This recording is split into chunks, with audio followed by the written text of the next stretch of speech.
the Building Facilities Construction Committee meeting of Wednesday, December 20th, 2023 at 10:07. 10:07 will now come to order. Thank you.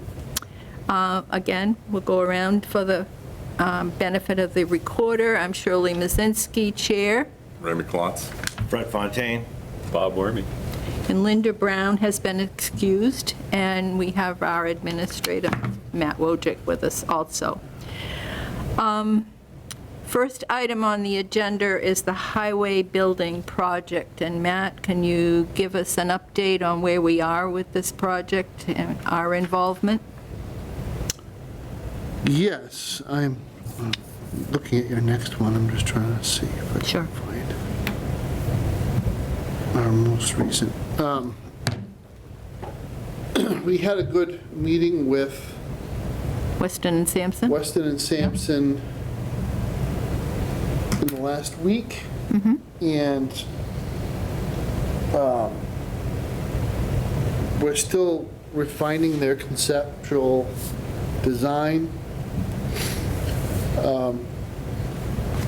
Adam Furno and others went through the original and reduced the footprint by 10%, which, you know, obviously has a cost implication. It's not necessarily 10% reduction in the cost, it's 10% size reduction. We're pushing back on some of the assumptions for the per square foot cost, some of the finished spaces, because they just seem to be awfully high. And we want to have a real number when we come into town meeting. The assignment that they were given was to, because the picture didn't accurately depict what they've been talking about building, so update their picture and try to stay on track for a May Springtown meeting Okay. timeline. The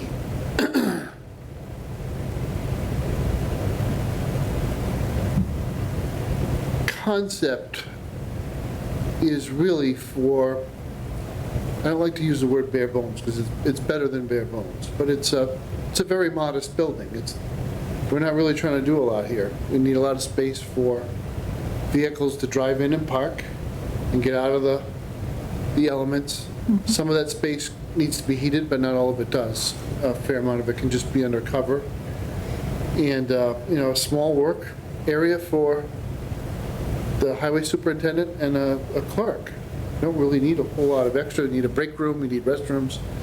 We would prefer to have a place for people to shower, because if they're exposed Yep. to chemicals or any other problems, and they're in the building, it would be best to have an OSHA compliant. You know, you need obviously you need the eye fountains and everything else, but just to have a shower would be a good thing, which we really don't have right now.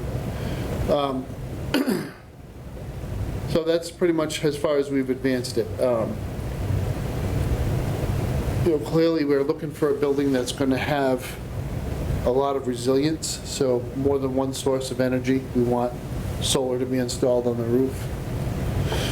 The part of town we're looking at for this does have three-phase power at the street, and there are poles up the driveway, so, you know, we don't necessarily have to fully pay for the entire build-out of the utility infrastructure if we don't need it, if we need it. But where will you come in? I think, really, February, March timeframe, we're going to come in a big way. I think we're looking to do a very significant public education campaign and associated with this, so that people casting their vote one way or the other will have the facts that they need to support their point of view. And we want to start to roll that out, so really there is nobody can say you didn't tell us about this. We're going to loop it on the cable. You know, we'll have a link on the town's website. We'll have written materials. It'll be discussed here. It can be discussed at the select board. It can be discussed at the capital committee, finance committee, pretty much everywhere. I know that one member of finance, Ms. Gogolinsky, is very, very anxious to see these plans. And Carol knows I'm just joshing with her, but so that she can tear them apart. But she's built buildings like this before, so she does know what she's looking at. I just want to caution everybody that while we're doing everything we can to keep the cost of this down to what we think is a reasonable number for the Douglas budget and for the taxpayer, stuff is expensive. And there really isn't, we can't change market prices. Well, the cost of material went up exponentially post-COVID. It did. I said some of them have been up and down, but mostly up. I mean, the overall trend for the entire structure, yeah, it's up quite a bit. And so what we might have hoped to pay between 12 and 15 million for is now in the 20s, low 20s. But I can't, you can't change the price of stuff. If you're going to pour a concrete slab, you need a certain amount of concrete, period. And even if we have a good contract and we have a local person who can save on the haulage, the per mileage charge, we still have to buy the material itself. So we are where we are. So we are still on track, Madam Chair. We're just waiting for Weston and Sampson to take the last round of edits, and we're going to start to build the conversation. Okay. Questions? Anybody? No. So I have a question, because if we're going to be called on, and which we should be, and I appreciate that we are, because it gives a another perspective. But we need to know that this is something we can support. And a little hesitation there when you talked about, well, it does need to be OSHA compliant, or it would be nice. Yeah, it does need to be OSHA compliant. In my opinion. Below that, but I guess what I'm saying is not for your benefit, but for the public's. Yeah, We do not currently occupy an OSHA-compliant building. understand. So that isn't going to be allowed, we're not going to be allowed to build something that doesn't have all the features. Okay. But even if OSHA doesn't require a shower, I think they do, but even if they don't, we want one because it's the safest way to proceed. We're not interested in people taking showers in the middle of the summer. We're interested in taking care of somebody who's been exposed to something that water will Absolutely. handle. Something other than a bucket brigade to help somebody out. And also the wash machines to wash their contaminated outfits. We could, but that's a fire service issue, not really a highway issue. We have a uniform service, Okay, so all right. it's part of what we do for our, I think they get 14, they get quite a few changes, Okay, so. all right. I know we Lots of do. room to change in, yeah. Yeah, Yeah. So if I come in and I've been dealing with pavement all day and I kind of icky sticky, don't really want that stuff on my skin or fumes in my nose, yeah, change. But I think. but I guess my concern is we have highway people that help out with fire problems. So they leave their fire gear at the fire station. Okay. Which is close by. All right. And it's going to stay close by. Are you trying to look ahead? Yes. Are you sneak peeking? No, I'm sorry. I won't make any bones about it. The property we need to look at is immediately behind the fire station up that driveway. Yeah.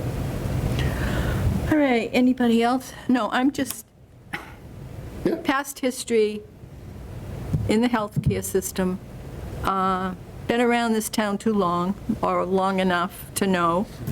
And the assumption is Weston and Sampson will have completed drawings come February, March? Conceptual, so 30% design? Okay. Good question.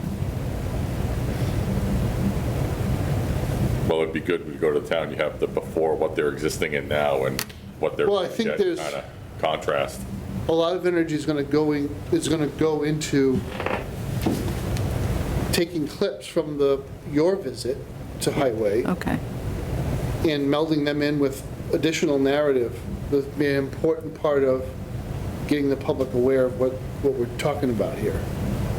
Because until you try to like navigate your way through the building, let's say you were in a hurry, you might as well go outside, run around the building, right? That's Right. not even funny, it's the only way to do it. It's just a terrible thing, so. But what I want to devote some of my energy to is documenting the cost, the additional wear and tear of having good equipment outside, in the sun and the rain and the cold. Because that's just a waste of taxpayer money. Stuff that should last 12 years should last 12 years, not 10. If we have to buy something 2 years early, it is a cost, so. Yep. Okay. Anyone else? All right, thank you.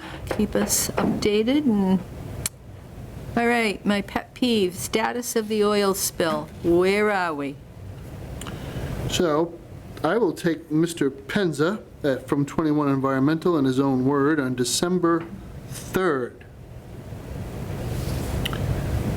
The last round of air soil gas sampling looked much better as we expected. Having the HVAC system on had an impact, in a way, Good. on the results.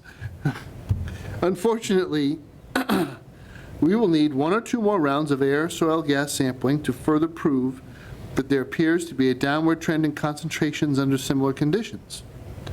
If the future analytical results continue to be favorable, we should be able to close the case without any further response activity. Depending on the next set of sampling results, we should be able, that's weird, we should be able to either submit a permanent solution with or without conditions. With conditions just means we might have to submit an activity and use limitation associated with the soil under the floor. In the meantime, we have already been starting to prepare a Phase 2 comprehensive site assessment report, which will include a Phase 3 identification and selection of comprehensive remedial action alternatives to be submitted to Mass DEP by January 22nd, 2024. Phase 3 will only propose air and soil gas sampling. Based on the current data, we do not think any further removal or remediation will be necessary. Okay, Pat's questions? not here to answer your questions, but that's, Anybody? Questions? All right, and again, keep up on that. All right, item B, green communities. Where are we with this, Matt? Matt's been out, Matt Benoit. Benoit has been out. I'm trying to recall when exactly we're going to finish the light conversion at the high school. And I was thinking we were going to do it this winter break. Yeah, Well, you, at the previous meeting, you said something that had to be done. It has to be done so Yeah. that we can compete for the next round. So that's where we're at. okay. In our minutes, the last phase of the high school light conversion grant was awarded after the first day of school, and that work can only be done when there are no kids in the school.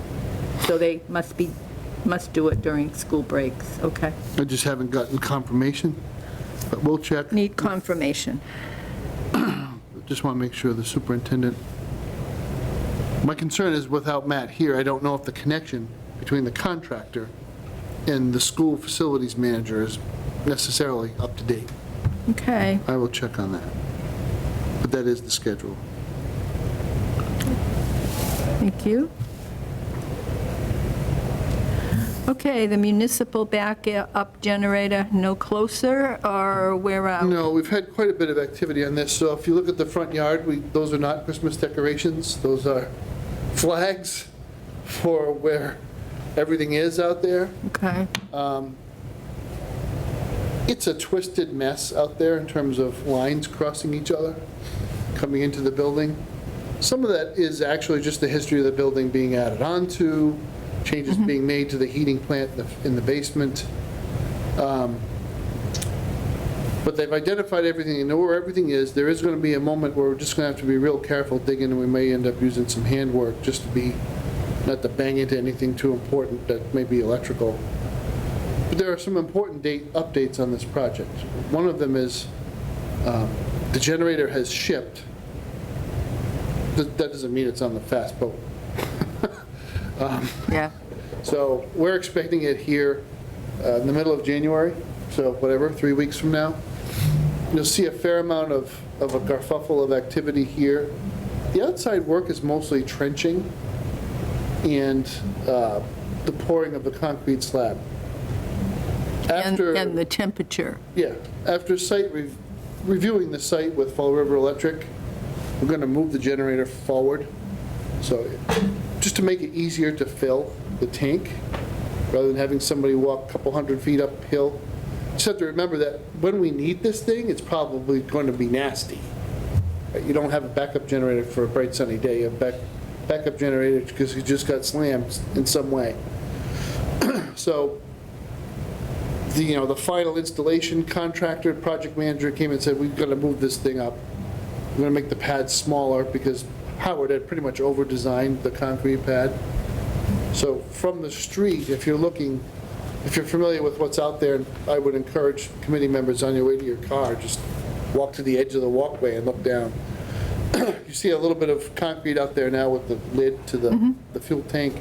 The generator's going to be right behind it. So instead of 100 feet and deeper in and closer to the alcove, the other concern was there is a ventilation, and it's ventilation only, louver above the elevator in the elevator shaft. To have the stack from the generator right underneath it might have allowed for a certain amount of fumes, depending on the wind direction, to build up inside the elevator shaft, which is less than optimal. So we're just going to move the whole thing forward. What has been a little bit more revealing, and we still have plenty of notice, but there's probably going to be the better part of an entire day with this building is going to be completely severed from electricity. Because they need to do the switch over. So the service is now going to come to the generator and then from there into the building. We don't have that now. So we're going to have to disconnect the building, relocate the service with the necessary switches that are going to be outside, and then go from the generator pad back into the building. So it's fairly involved work, anywhere from 6 to 12 hours. So we're hoping it's only a day. During that time, we're probably going to have a small emergency generator, portable, hooked into our existing generator connection. So we're going to demolish and remove the 30 kW. We can probably bring in a slightly bigger unit than that. So the main building functions like heat, our 911 position, the servers in the server room will all have power. But most of the building's going to be dark. And our phones, which are now electrical appliances, won't necessarily work. Because the whole idea of a whole building generator is going to pick up everything, but the smaller portable generator was designed for the police station and to keep police functions operational. So we'll be giving the public a lot of notice. This is not weekend work. So the installer may need to run to the store and buy the supply store and buy things that he didn't realize he needed, a breaker, some extra wire or whatnot. So you can't be operating on a Sunday, because then you lose the whole day. Those stores are closed on the weekends. Are there any questions about that?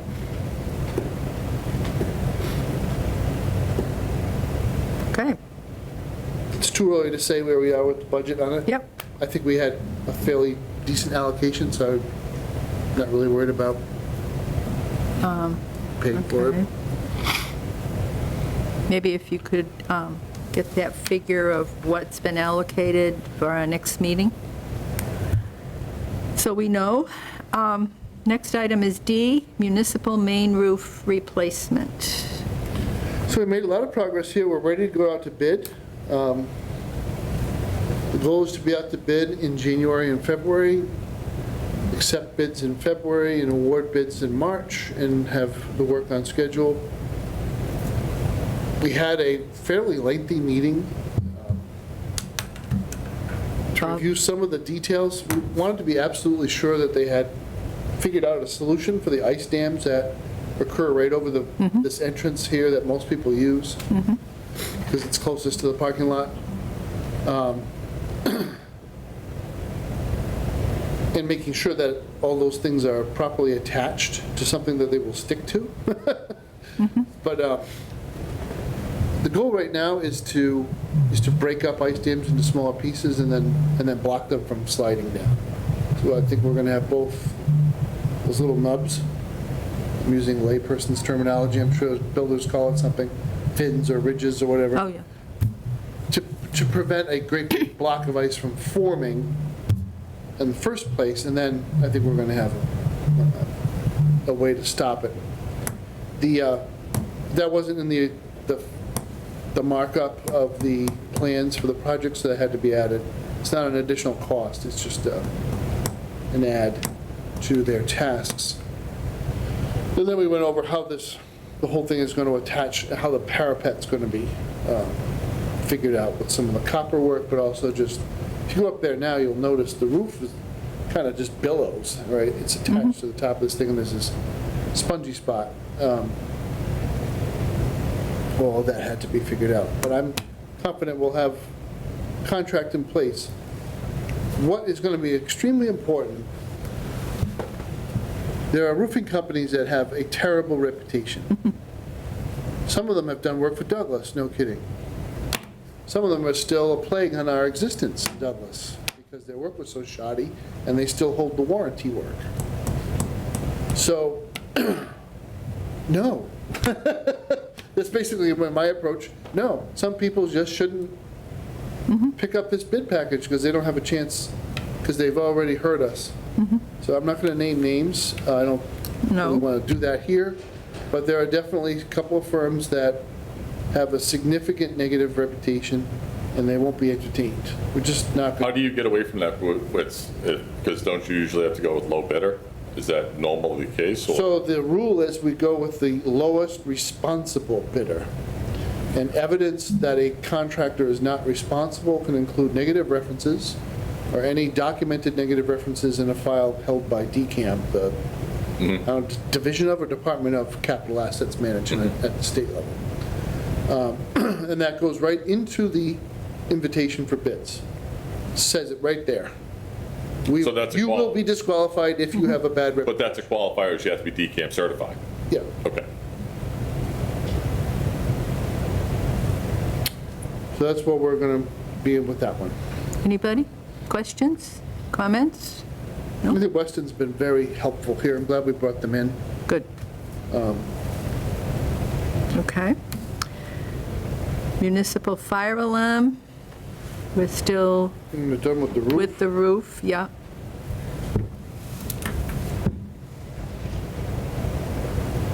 Okay. Fire station upgrade, We are- generator electrical.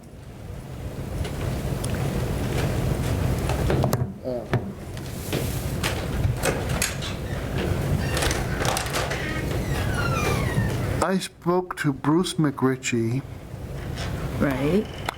about a week ago, and we are still waiting for Howard to finish. So now that we've selected our architectural solution, because Weston did it, and Chief Furno and Assistant Chief Manning agreed on the proper layout, that will now have an impact on Howard's, the location of receptacles and some of the other things that Howard is doing. So I'm waiting to hear, once Howard is squared away, we'll be able to go out to bid. Anybody, questions? Howard had high hopes, of moving things around to that mechanical room. Right. And I don't think he's going to have as much space as he wanted. So he's trying to work his way around that.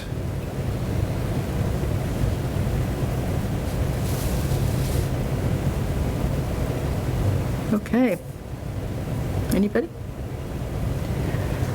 All right, the next item, Matt, you had brought up, the next two items, stormwater management. Before we start, I have I question, we had a stormwater person some time ago, and I think I wrote his name down here somewhere. I wondered where he is, or is he still involved? Nick Christofori.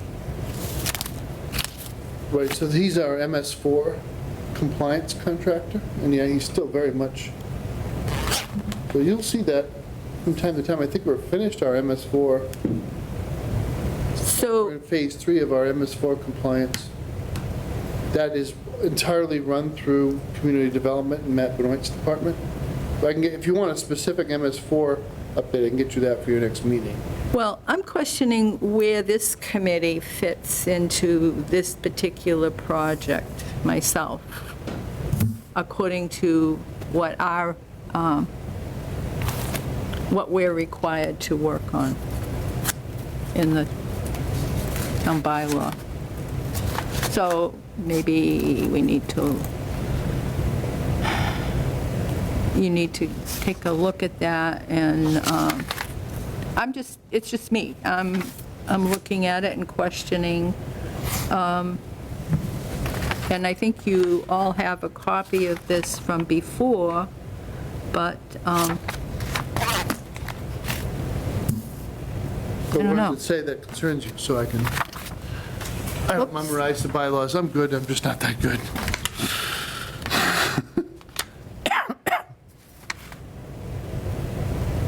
well, this is the most recent from the town clerk.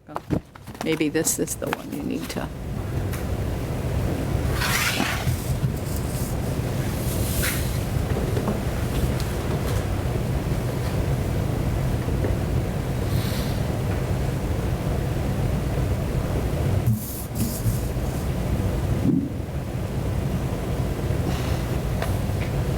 So I think I've had this conversation with you off and on for the better part of my entire time here. I wouldn't say that. Early on, because the question comes, if you're going to get regular updates on the Cedar Street Bridge, for instance, Yeah, why wouldn't you get one on stormwater facilities? The environmental compliance is not your bailiwick. That's at all. right. So MS4 and Nick Christofori and his work is not your concern. Your concern, though, would be the construction of new facilities or the reconstruction of existing facilities, just moving water alongside roads. okay. And Basically, then, this is wide open enough where it really comes back to you as a committee, how vague this is. To oversee and direct major public improvements constructed within the town. It doesn't say public building improvements, even though you're called building, you're also And called building and facilities. facilities, yeah, So, to me, stormwater is a facility. In some towns, it's a utility owned by the town. And frankly, I think Adam and I need a place, Adam Fernell, the highway superintendent, I need a place to come to keep the public dialogue going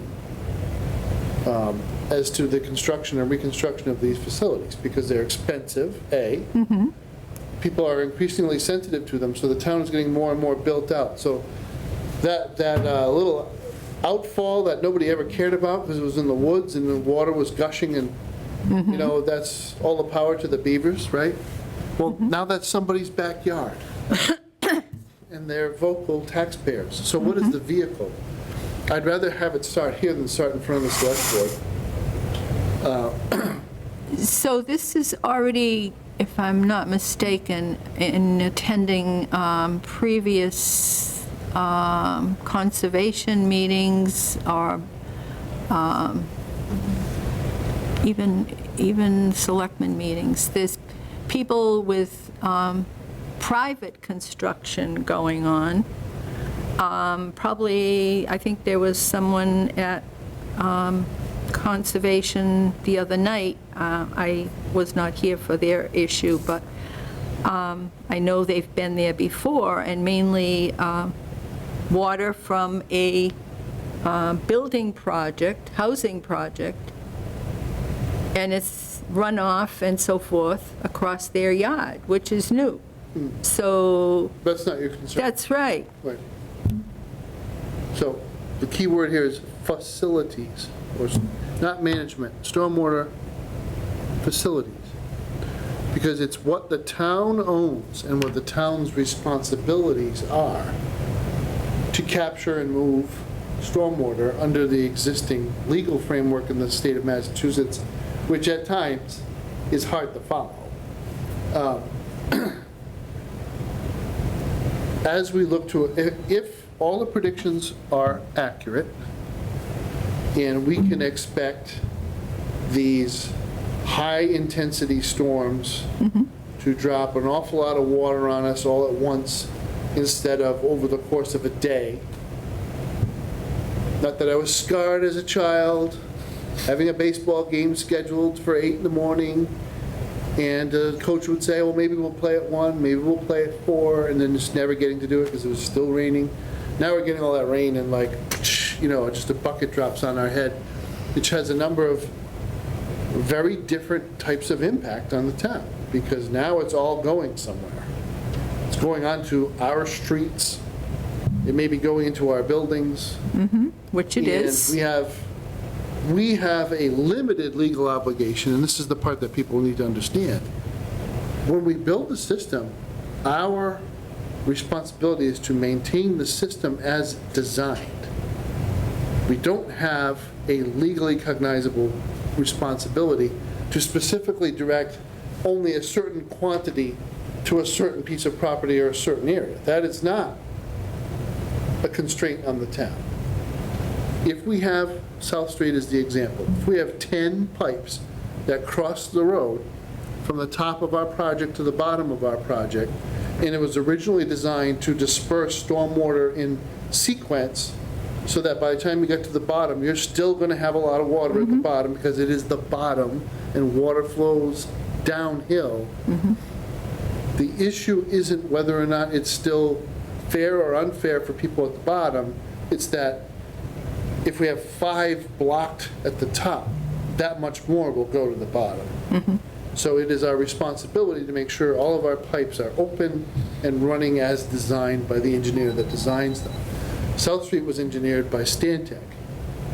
In this day and age, and with the current marketplace for engineers, we're not going to do any better. There's competitors that are just as good, but it's not likely we're going to do better than having Stantec design the system. How did that hold up on Monday? Fantastic. So I was just getting. I know the road was blocked at one point, but that was because of a tree, wasn't it? Tree fell. Okay. 2 observations. One is the system was designed to disperse the stormwater as it flows down the grade of South Street. It absolutely did that. If there were outfalls, some people think it means it's not working. If there's a great big pile of water there, it actually is. It's being held back to infiltrate through the bottom. So a lot of those things are basically great big collections of riprap and appropriate stone. Once it fills up, it'll sit there on top, and it doesn't look like it's moving anywhere. It's right, because it's supposed to go down through the bottom and slow the flow of all that water. Keep it off the street. Just save the pavement, keep it from icing, keep the road safe for people to drive on. The folks at the bottom, there was a massive storm, right? The folks at the bottom of the hill still had a huge amount of water in their yard. But I'm glad I went on the trip with the building commissioner, because as we came back up South Street, lo and behold, directly across the street from the property that's the most affected on the eastern side of South Street, on the western side of South Street, there was this huge brook coming straight down. It wasn't water from the top of South Street making its way down that was dumping into their yard.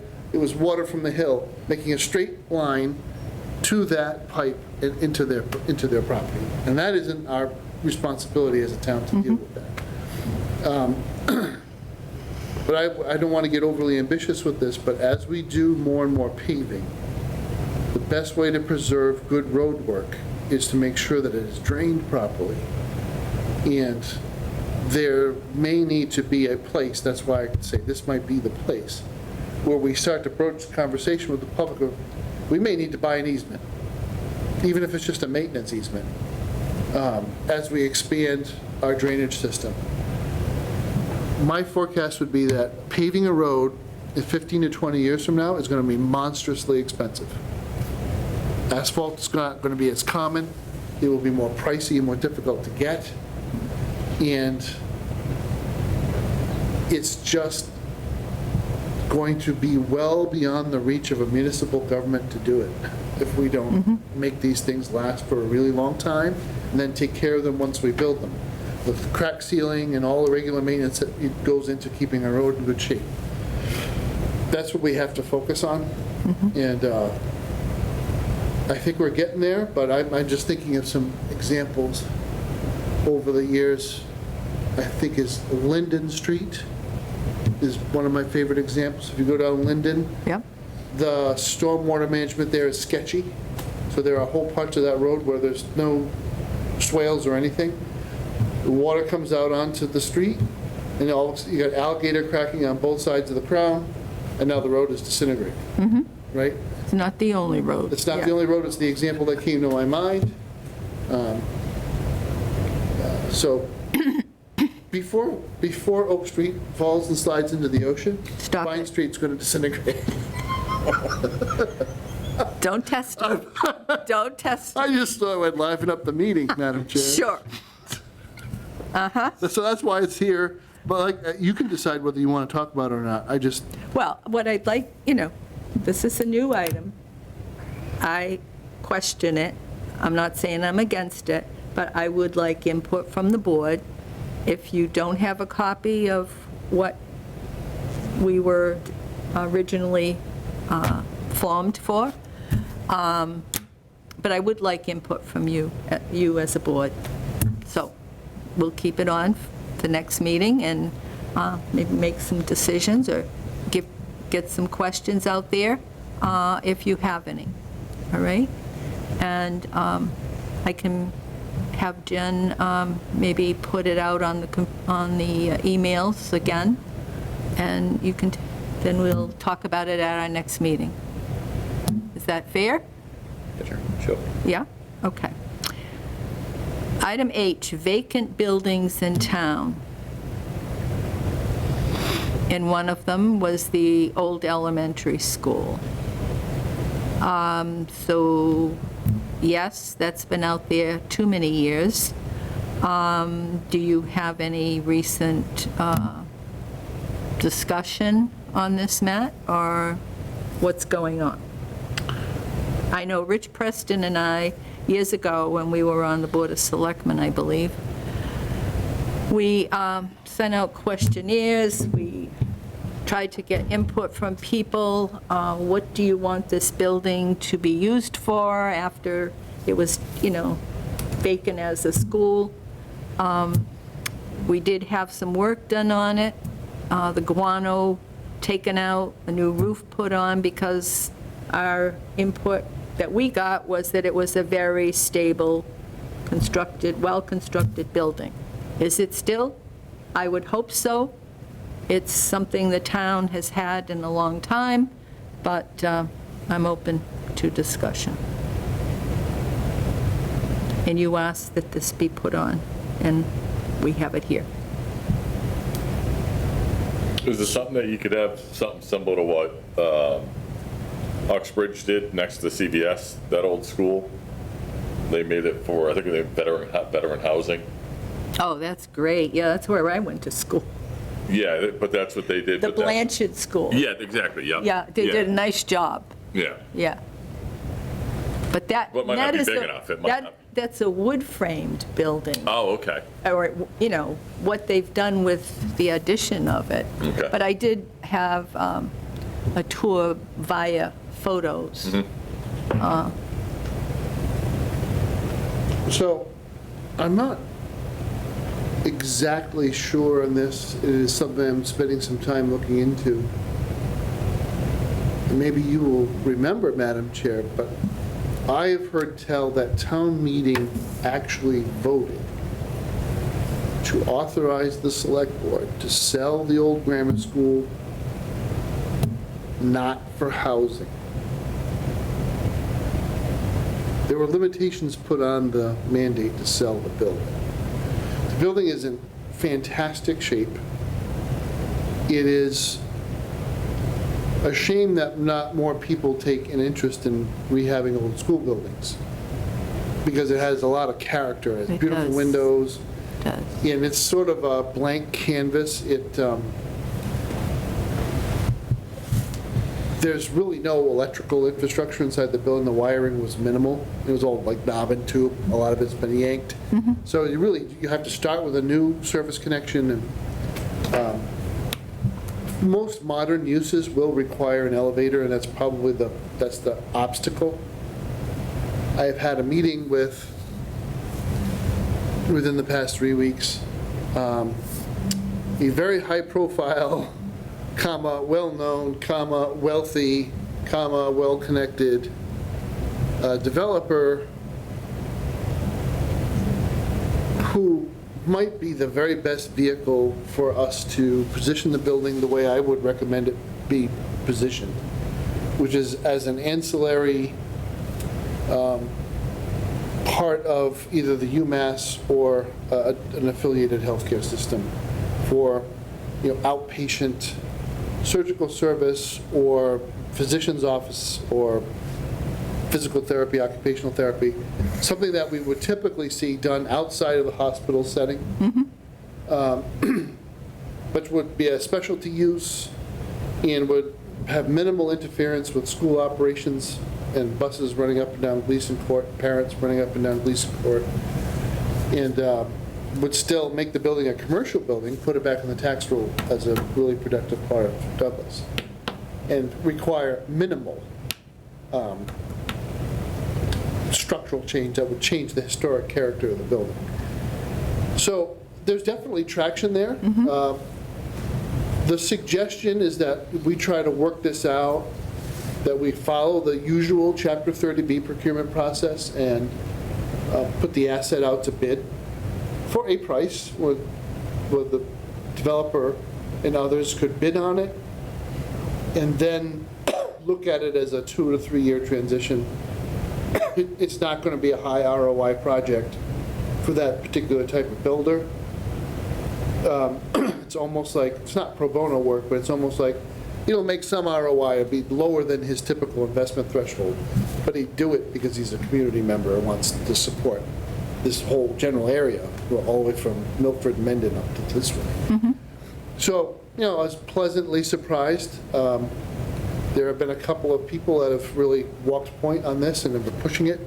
It's discussed at the senior center quite a bit, I guess. So I'm grateful for it. I just want to make sure what he was looking for me to do is document what we know about the guano, we know about the roof, it's where we did with the asbestos. I think it's all gone, and I actually don't think there's any lead in the building because of some strange peccadillo. I don't think, if I recall correctly, the paint was, the last time paint was applied was in some sweet spot where lead wasn't being used as a pigment or that, I'm not sure, but I don't think we have an issue there with lead. So in regard to a vote of the town, I do not remember that, but I do remember, and that would be something we'd have to look back in the records. But I do remember that the school committee was very, very concerned about it being housing and what kind of housing. Yeah, 'cause you're within so many feet of the school. Yeah. And all the passing of the school going by it, so. Yeah, but, and being right down from the school and who was going to be living there. And that was, I think, that big issue. I think maybe when you first came, there was someone brought into your meeting, Board of Selectmen meeting, with a proposal of, We accepted that bid. The select board accepted that bid for the town. I don't think there was a bid. Oh, there was a bid. I thought it was informational and nothing went from there. Oh, no. So what happened to it? So that was a developer who came in, paid $10,000 in earnest money. And I would say his name and you would recognize it because he does a lot of these low-income housing tax credits and other Okay, work, and his focus was over 55. And the purchase and sales agreement specified you gotta do something, like within a year, like plant the tree. Or, do something, do some exploratory work, do some borings, at least show that you're going to move this project forward. We all know this. I mean, this is one of my pet peeves, being the Economic Development Director and Human Services Director in the city of Woonsocket, was, great housing project, I'm glad you bought that mill building. Now 10 years have gone by. well, yeah, And you haven't done anything. Well, it takes a while for these credits to mature, and I have other projects. okay, He was one of these guys, right? And after the time ran, I reached out to legal counsel, and I got I believe it's a vote of the board. We revoked the P&S and we kept the money. okay, We kept the 10 grand. I think that was 2018 or 2019. And there hasn't been any interest in the building since. We haven't pushed it as much. There was that little COVID thing. It's a very special person that would buy a building like this and do something reasonable with it. So I think we're in a good spot right now. We'll follow all of the procedures for open public bidding, competitive bidding, but it's good to know that we have somebody who's actually gonna bid, right? It's not a pointless exercise. But so there are two things he's looking for. One is every closure report we have. So if we have any asbestos closure report and the other things, which we have to get to him. And then the rest was make sure there are no prohibitions in place from town meeting. okay, so Just to make sure it's, you've got somebody, you're gonna sell the building Okay. as is, but define exactly what you mean by as is. That's where we are in the conversation. okay, The other vacant buildings I have on here, so again, I'm looking for a vehicle. I'm looking for a committee that will provide more support to things that need to be done, but what may not be floating to the top in the capital improvement process. So, in the little brown house, I don't even know what else to call it. The little brown house yeah, next to the cemetery, next to the cemetery, needs to go. it will never get to the top of the capital No. improvement committee list under the current scoring system unless somebody starts to champion, we gotta take this thing out. We are definitely there. So Mama Raccoon and her last 3 broods have really made this into quite the raccoon condominium. It's awesome for them, it's bad for us. Vacant houses are an attractive nuisance to kids. We entertain children down there with soccer games and whatnot. I think that one's easy. I think the more difficult conversation is what to do with the old grammar school next door, which when I started working here was still, you could still walk around in there and feel like you weren't gonna fall through a hole to China. Now it's starting to feel like it's pretty punky and it's just not something that we're gonna be able to salvage. It's in a really tough lot. If both buildings went in front, we could have deeper conversation with either the soccer group or other municipal purposes that might, a small building might actually help us. This little brown house in its lot, taken by itself, is mostly wet in the back. The gentleman, I think, had a little gazebo out in the back, or a little Okay, screened-in house. yeah, But that's pretty much the edge of what is really wet. In fact, I bet after all this rain that that's. getting wetter, water. yeah, So there's just not enough room there to operate. We would need both. This is where, the town staff just kicks it back to town meeting and to the residents of the town. Your history is what's important to you. You will need to rank order, prioritize, some of these assets. I would rather not spend another dime in insurance or anything else on a building that we're never going to use, and put it into the upkeep of the old town hall / post office, and if I ever get my way, not the post office anymore building. The old grammar school, which is really beautifully built, and this one, right? So every couple of grand really helps. And so we pay insurance through Lloyd's of London, believe it or not, for all of our vacant buildings. So where does the Brown House fit in with the cemetery up there? Because it's right next to it. So that area would be good for cemetery, but not the house? Or is that on another, I think we need to know, is that on another parcel? It's on a different parcel, right? So that was a private home. Yeah. Somebody lived there. I John Furner remember. remembers going there when Yeah. the gentleman passed away, I guess. Right. I think we would need discussion with the cemetery commission as to whether they would want, whether they feel like they need that. I think at one point they said they didn't, but it's always good to have a conversation, right? And see, Yeah. all right, so several years have passed, well, how are your plans now? Right? I think right now, I've been informed that there are a lot of broken tombstones in there. So, but I agree, the building is deteriorating, and it's probably all the copper tubing and everything is out of there That's long long ago. gone. Yes, That sale is over. yeah. Okay, so, I'm a little confused, and it just seems to make sense that that building needs to go. Why aren't we just making that at a happen? price, At a price. So they're, being on capital, I'm aware of that, but yeah, good question. so,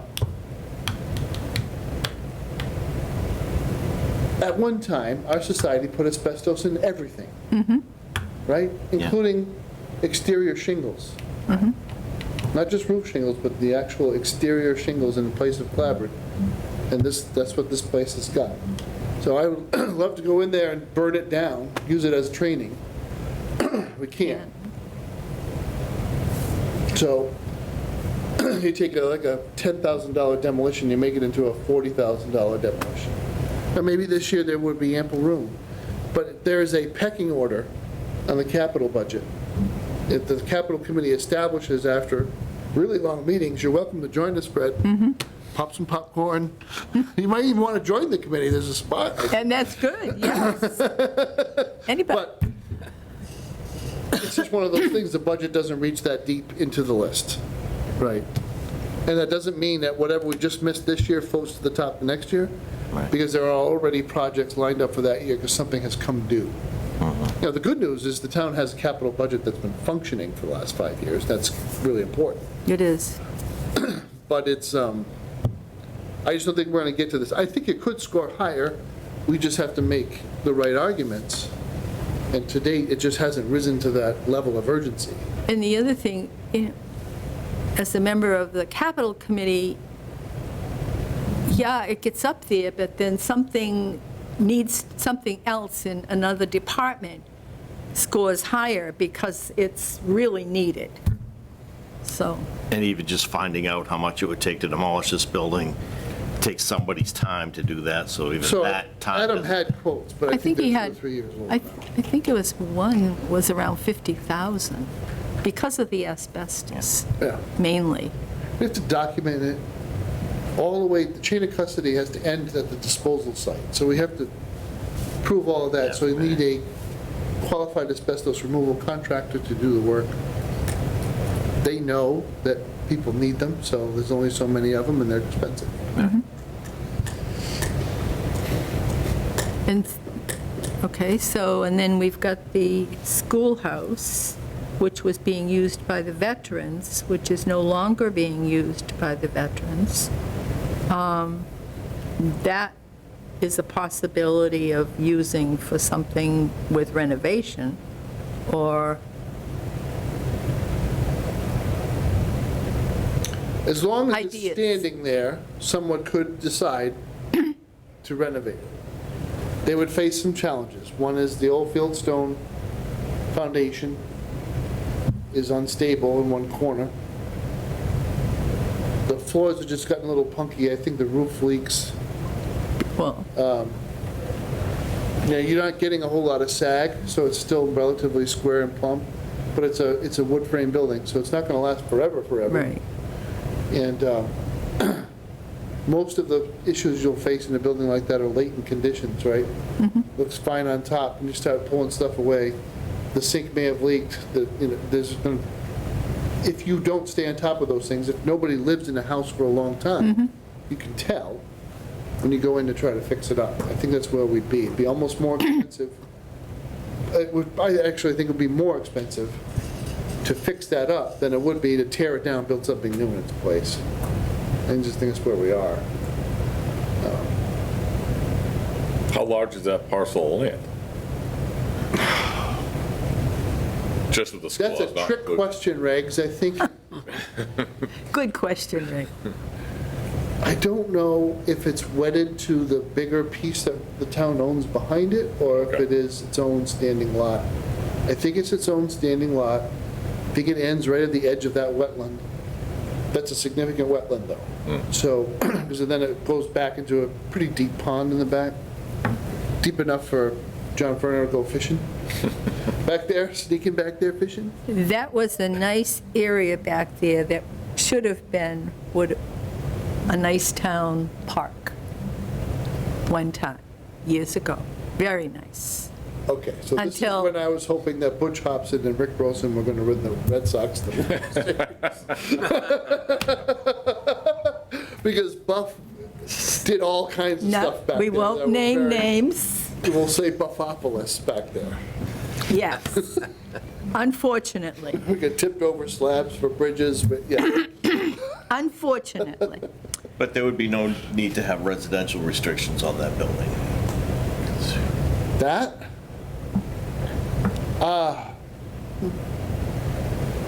Well, there's no sewer up there. That's a constraint.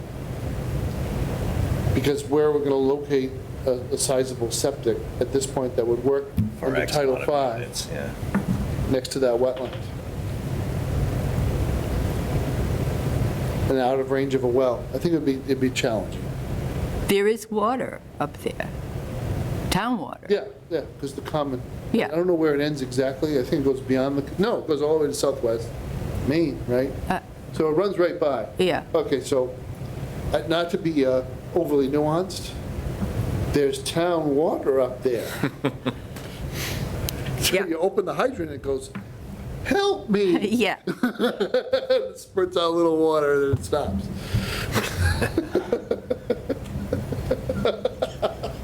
It's good at the common.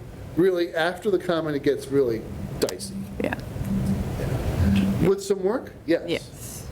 Yep. Are we intending to put that is that work on the short list? Yes, because one of the things we discussed and eventually didn't go for in the ARPA conversation was going, now was that from Franklin Street to the Common?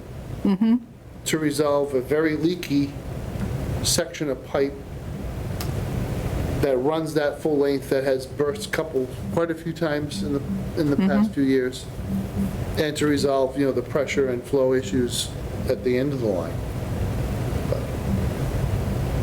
Okay. And then we have the old fire station, which is used for storage, but is looking bad. It still is. So, I don't think all of the committee members have been in this one. It's really two buildings. Yeah, So it's the old wood frame structure with a little office, I guess where the fire chief was, and then the town built a cinder block structure next to it. That cinder block structure is actually in really good shape, and it holds the heat, and we have quite a bit of stuff in there. The antique fire engine is in there. We have, from time to time, we've moved things in and out of there. Sometimes a chipper goes in there. Our rescue boats for the fire department and their trailers. So we use the space actively and we heat it. The wood frame piece of it is no good. I think the building itself is okay, but the old stairway up to the chief's office, I think we just ripped it down If we haven't ripped it down yet, it's on Adam's plan to do within a week, because it is completely unsafe.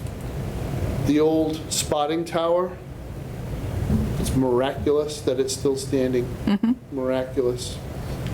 But it's a clear and present danger to anybody who goes back there and plays with it, so it's got to come down as well. That's a really constrained, that is actually a lot, but it's very constrained by the pond behind it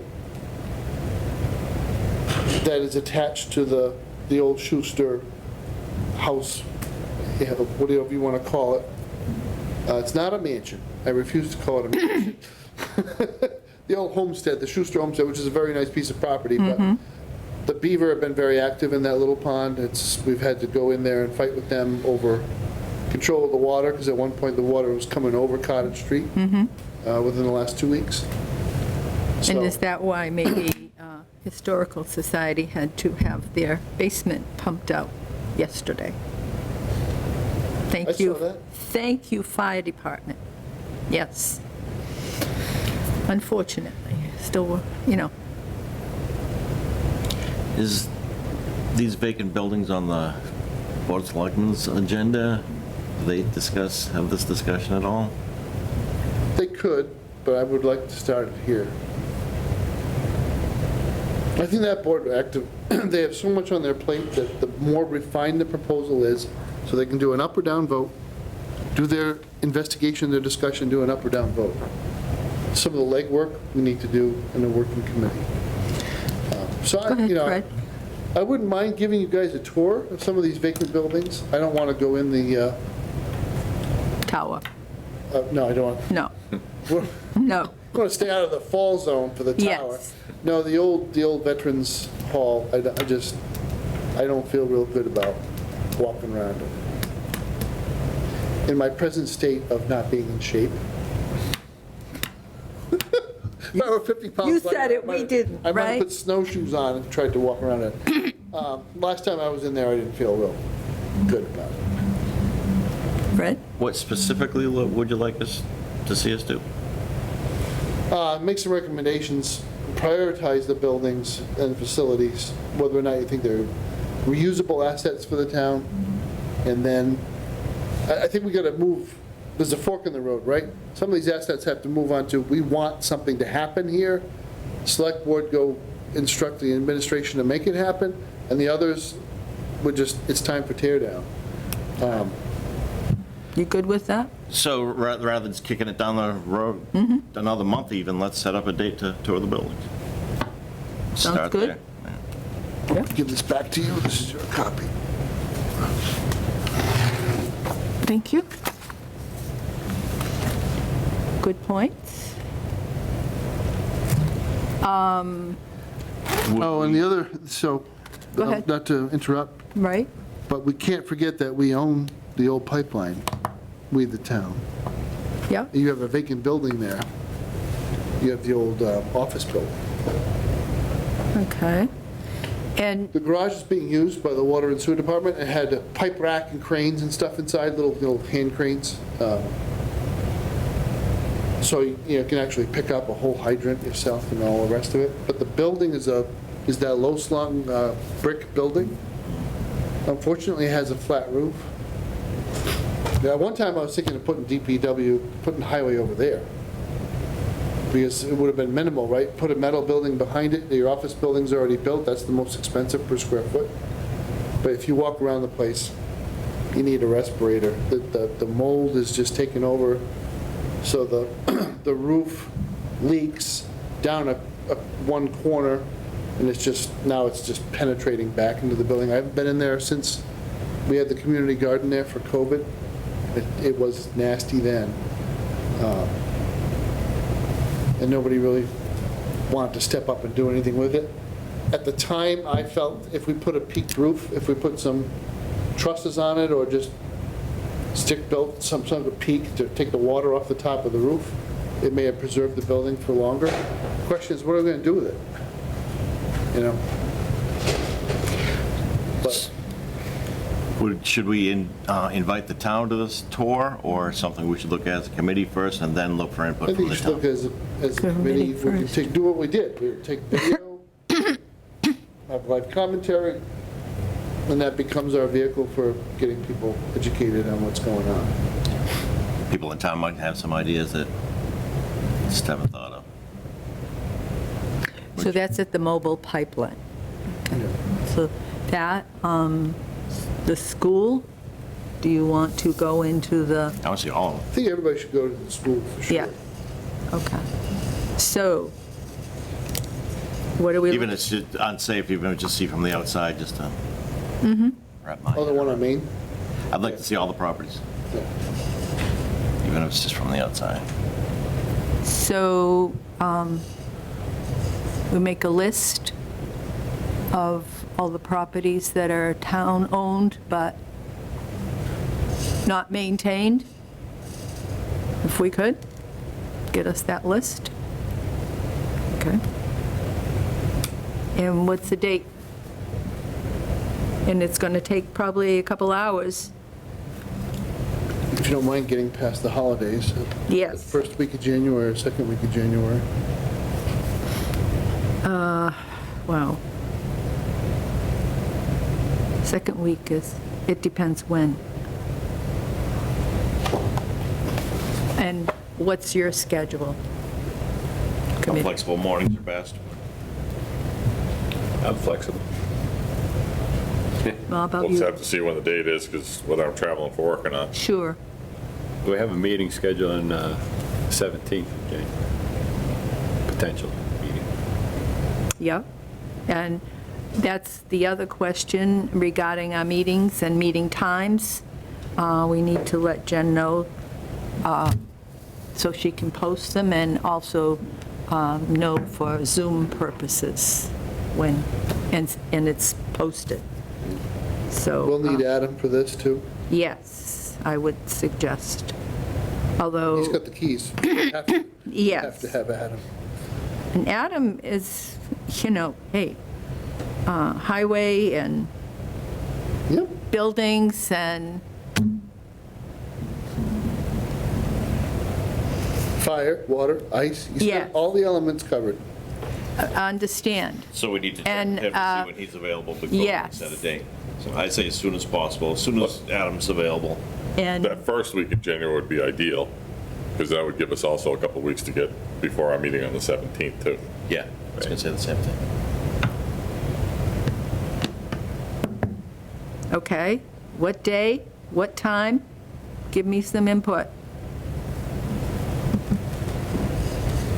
You looking at me?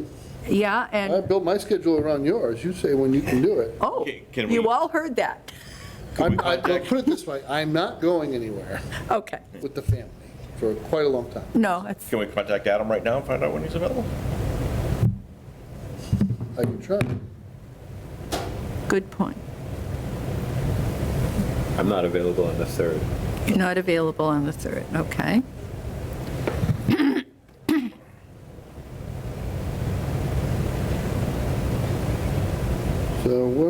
So the holiday is a Monday.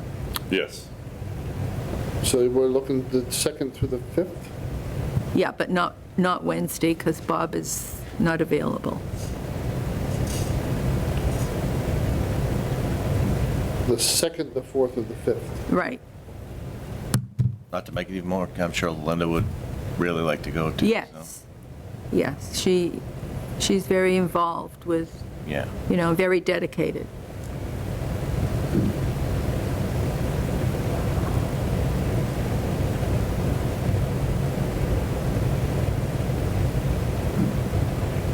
Weather permitting, right? Yes,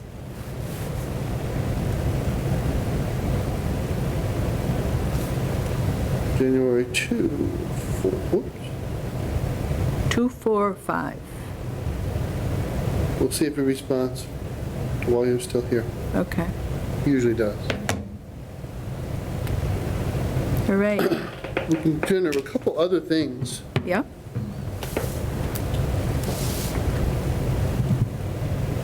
ARPA funding, we've got one more ARPA, well, let me put it this way. this wasn't before you, but just in terms of our use of funds, we were going to use the funds to upgrade the phone system both in the schools and here. And this building is complicated because we have this relationship with the police in the basement, so we share, but we don't share. And so this building is done. Police, the second floor is done. The first floor, police, I think, is coming up in a couple weeks. The schools, we're waiting for them to finalize some of their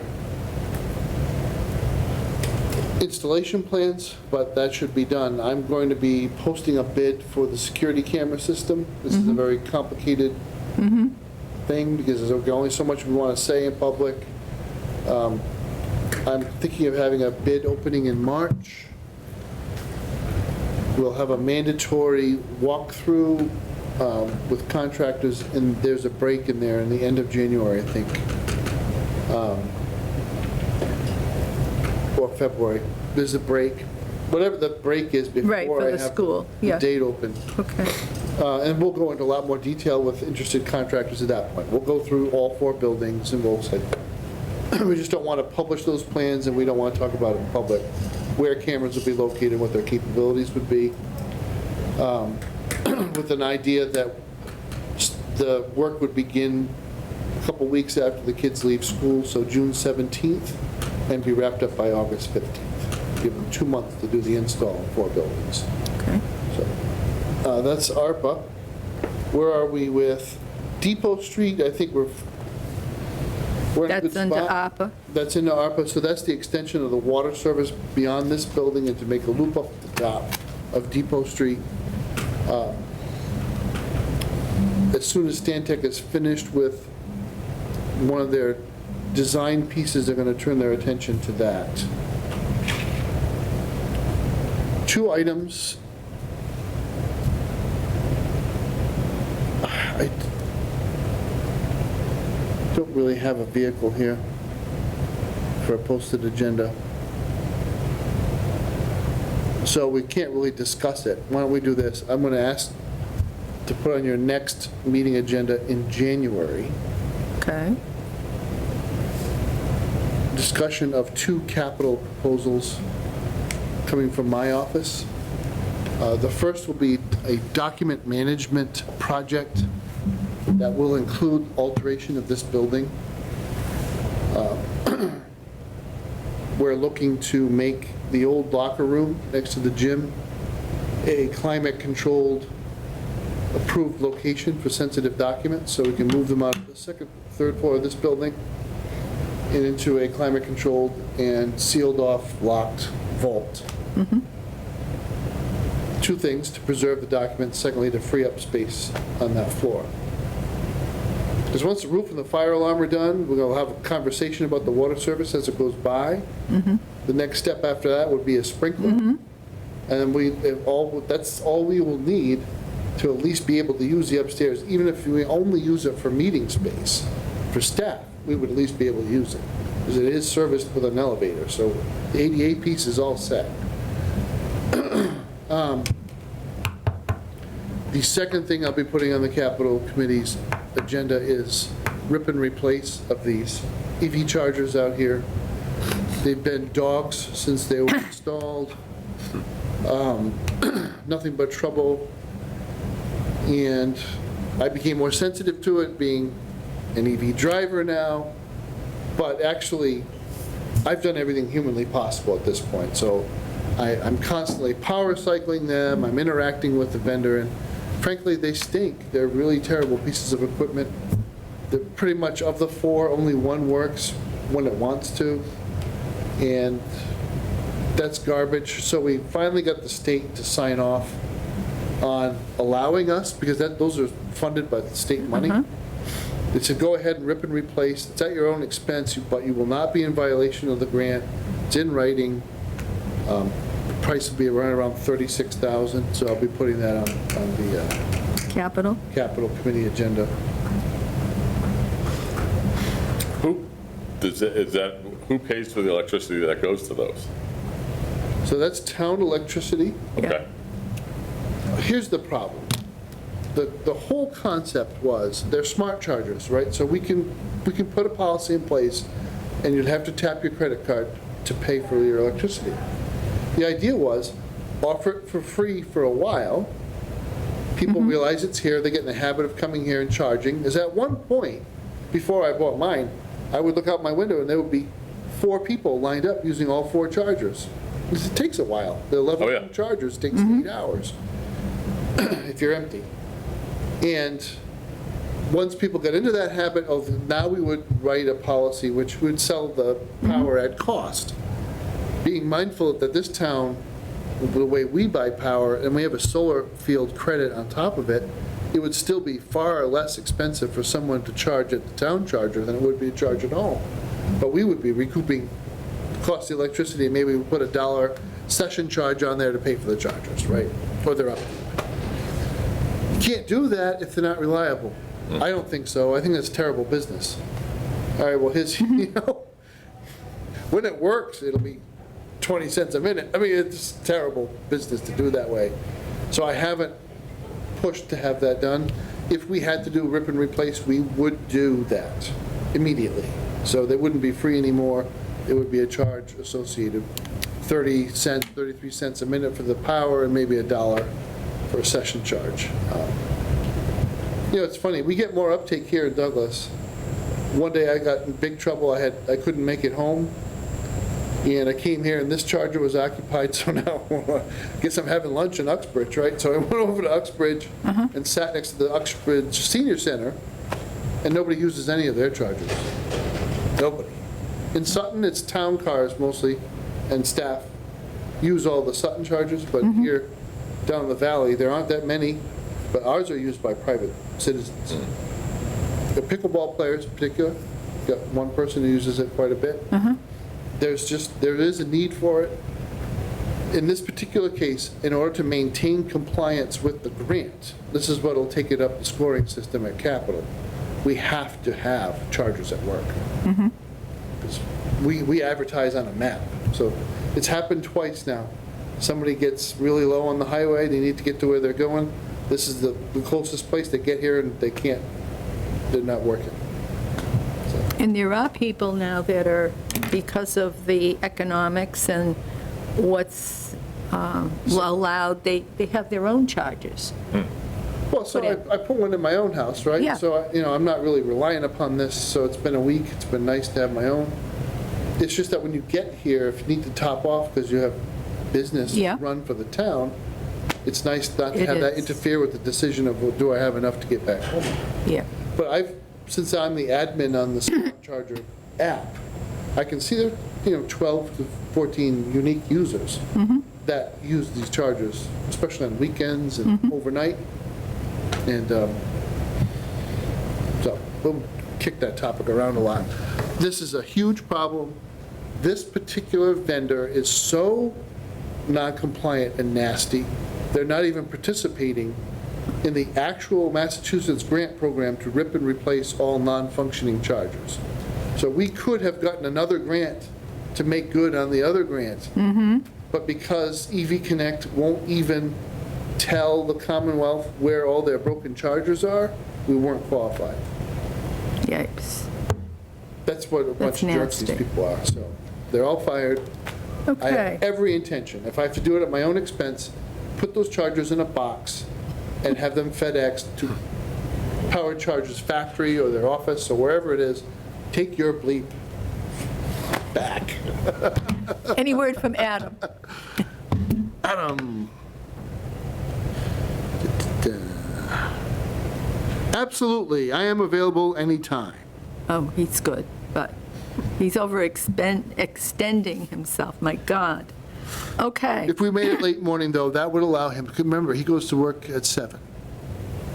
So if he was able to get his day organized and get his crews out, then, 10 o'clock's not a bad time for him. Okay. I'd rather do that than ask him for an afternoon, actually. Thursday at 10? I was going to say the 2nd, but Tuesday at 10. What's your choice? The only thing, Ray, Whatever the soonest date is. Tuesday is right after Well, I'm thinking business-wise for me, 'cause I got I you. have to get into the business Any meeting. hangover you have from the first will be gone by the Yeah, well, second. yeah. Okay, absolutely will be. whatever. Tuesday, Thursday, Friday. Tuesday the 2nd, Yeah. Okay, 10 a.m.? 10 a.m. I got it, Weather permitting. weather permitting. One other question. Yep, go ahead. Can we keep that flexible until we know the Lincoln Yes, that day? yeah. Yeah. Meet where? So how about How about here? here or the elementary school downtown, or?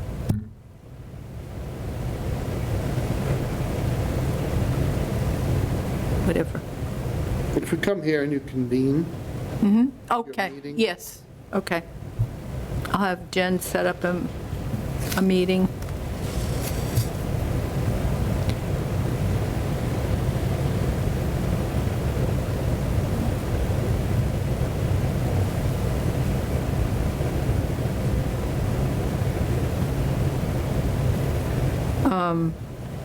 I have one other question. Some of these buildings, I'm not sure, let's put it this way, I'm not sure where the Historic Commission is and what they're doing, how active they are. Their interest, so maybe we should make them aware of what we're looking into. I want your thoughts. Anybody? It's not the Historical Society. Some people get that confused. The commission is a position under the town. The society is separate, receives no money from the taxpayer. We beg for money. Shall we just have the chair write an email to whoever their chair is saying that this is happening, that we're doing this? Or I'll We ask, Appreciate your input. I'll ask the community development.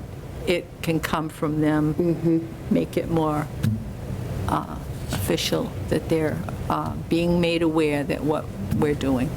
If that's your input from that, Matt? Would they be invited to the meeting too? Yeah, our meetings are open. I meant the tour. now if they wanted to post their own meeting,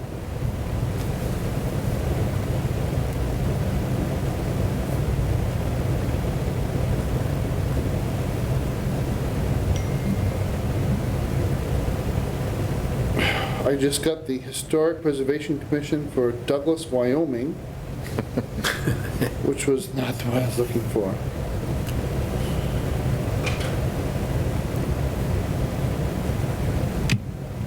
I have David's email, Matt, if you want it. Yeah, you're on the commission? When's the last time you had a meeting? We have a meeting scheduled for the 28th, so we actually have one coming up. Huh, okay.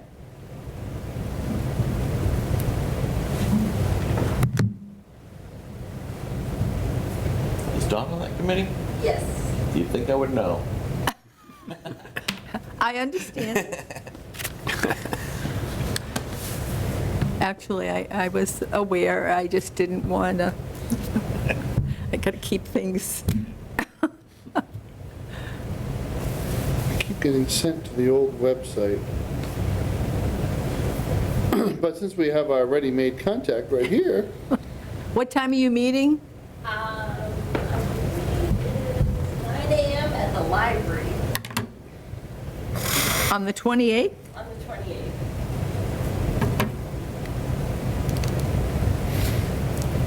Oh, boy.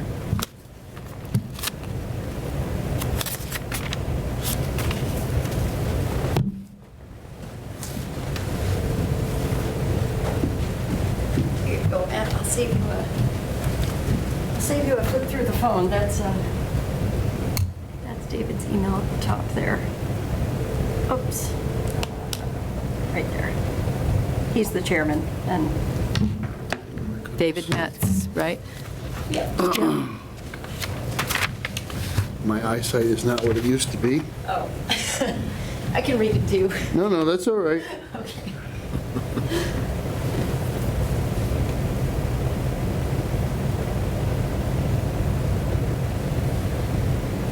iCloud.com, no. Should we have these walkthroughs video recorded or save that for a future date when we make actual Well, let's be recommendations? efficient, let's video record it. Yeah, that's a good idea. Sure.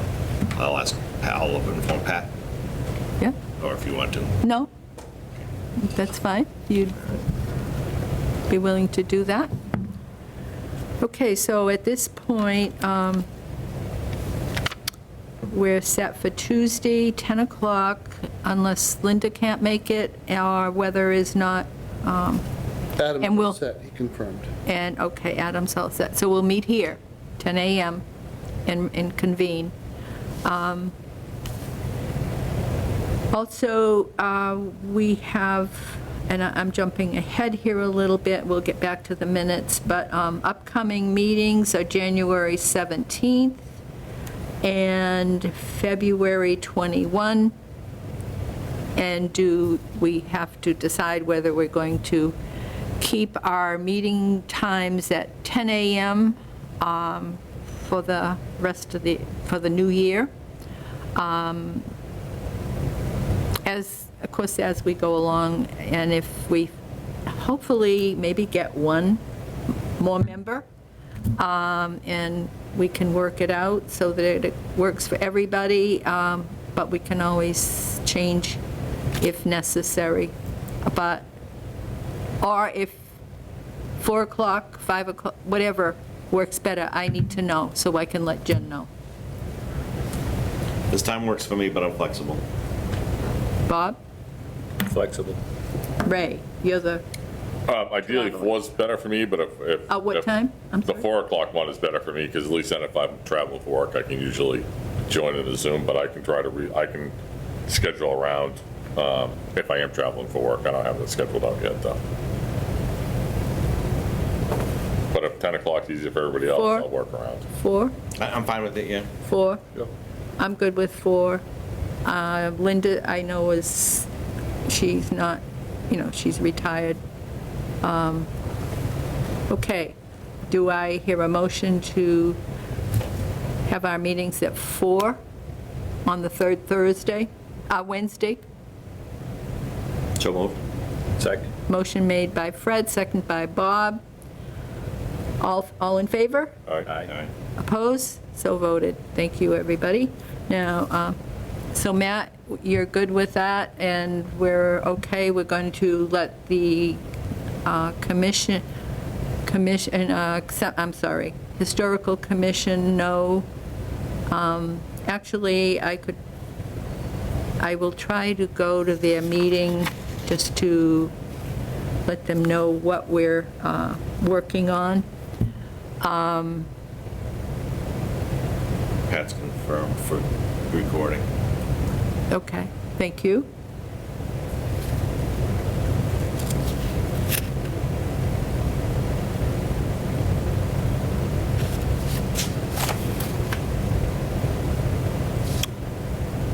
So, if there's nothing more on our walkabout and the other parts of our meeting, and we do have minutes,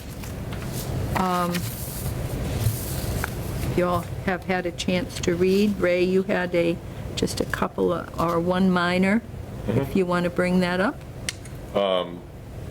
In 2A, Yep. I believe the second sentence, where it says Adam Forno placed some fans down there to get the air moving, and Pat, comma, the environmental consultant, comma, took another sample test. Okay. Anyone else have a correction? I do have one, but go ahead if you've read it. No? Okay, the item 4, the second paragraph. The committee discussed the solar bylaw that did not get passed at town meeting. and the disappointment of the boards involved in the changes to the bylaws did not get up and speak to it and explain that the bylaw, it says projects, and I think what is needed is protects the community from the solar companies coming in and doing work and so forth. My change recommended is to change the J to a T, protects. Are you, I agree. okay. Other than that, do I hear a motion to approve as corrected? So moved. Second. Okay, Bob motioned and Fred second. All those in favor? Aye. Opposed? So voted. Any other topics not reasonably anticipated 48 hours in advance of meeting? If not, do I hear a motion to adjourn? So moved.